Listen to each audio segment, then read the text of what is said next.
This video explains how to set up SIP extensions for Videx IPure devices. Let's get started. Sign up and download the IPure Wizard software from the following address. A SIP server manages and routes SIP calls between devices on a network. It handles registration, call setup, call routing, and call termination, allowing multiple SIP devices to communicate reliably over a local network or the internet. A Videx door panel extension is the SIP endpoint assigned to the door station. It registers to the SIP server just like any other extension, allowing the door panel to make and receive calls, typically to internal phones, monitors, or mobile devices, when the call button is pressed. All extensions are first created on the SIP server. Once configured, each extension is assigned to a specific SIP device, allowing the device to register and communicate through the server. Now, launch the IPure Wizard and select Detect Devices. Once the door panel appears, click Edit Properties to continue. The following configuration settings are required for the SIP device to properly authenticate and register with the SIP server, creating a secure and dependable connection. We will walk you through each one in the next steps.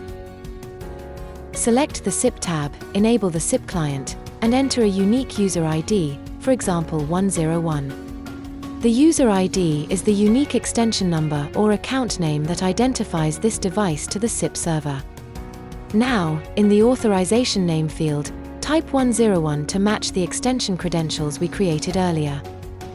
The client name and authorization name do not need to match. The client name is used to identify the device for call routing, while the authorization name is used during SIP registration to authenticate the connection with the server.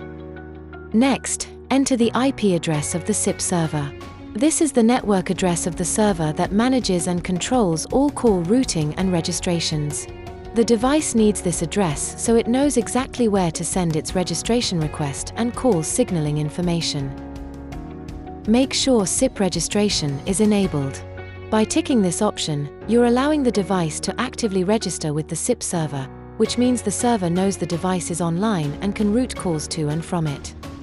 Next, enter the password associated with this user ID. This credential is used by the SIP server to authenticate the device and approve the registration. Now enter the domain. The domain identifies the SIP server the device is registering to and is used as part of the authentication and routing process. In many local network setups, this will simply be the same as the SIP server's IP address, but in hosted or remote sites it may be an external domain IP or URL name instead. Now regarding the registration expire time, this sets how often, in minutes, the device re-registers with the SIP server. This simply tells the server that the device is still online and available to receive calls. Next up, SIP, audio and video ports. The local SIP port defines the port the device uses to send and receive SIP signaling messages. By default, this is set to 5060, which is the standard port used for SIP communication. In this configuration, RTP ports for audio and video do not need to be specified, as these are automatically managed by the SIP server. Next is the server SIP port. This determines the port used by the SIP server for signaling communication. In most installations, this will also remain set to the standard port 5060. Finally, it is recommended that SIP ALG is enabled on the router, as this can assist with the correct handling of SIP traffic across the network. DTMF determines how DTMF tones are transmitted during a call. You have two options. RFC 2833 sends DTMF tones within RTP packets. The receiving device identifies the packet as DTMF from the RTP header, including the specific tone being sent. This is the most commonly used method and the default setting. SIPinfo sends DTMF tones using SIPinfo messages instead of RTP. In this configuration, DTMF digit 6 controls relay 1, and DTMF digit 7 controls relay 2. This in turn will release the output where the call has been placed. Video codec shows the available video codecs for this account. You can enable specific codecs by moving them into the selected list and setting their priority from top to bottom. This priority order is then included in the SIP SDP message during call negotiation. The system uses PCMU and PCMA audio codecs. Both are part of the G.711 standard, providing high-quality, uncompressed voice over SIP. These codecs deliver clear, low-latency audio and are widely supported.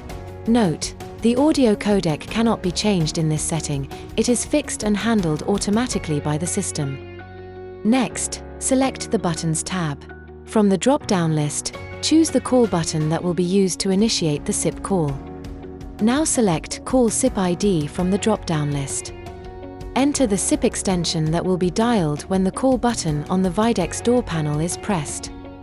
Finally, click Apply all changes to apply and save the configuration settings. With the Videx door panel still detected, the busy LED will begin flashing every half a second. Now release the door panel and wait for the indicator to turn solid red. This shows the unit is searching for the SIP server. When the light turns off, the door panel has successfully connected to the SIP server. With the connection now successfully established, press the call button on the door panel. This will dial extension 103, which was configured earlier during the programming stage. Once the call is connected, confirm that both audio and video are operating correctly between the door panel and the SIP extension.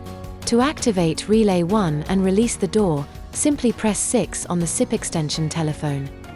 Next, we will configure the door panel to connect to the SIP server over the Internet. To configure the Videx door panel to connect to the SIP server over the Internet, follow these steps. In the server and domain fields, enter the public IP address of the SIP server. This allows the door panel to register with the SIP server from an external network.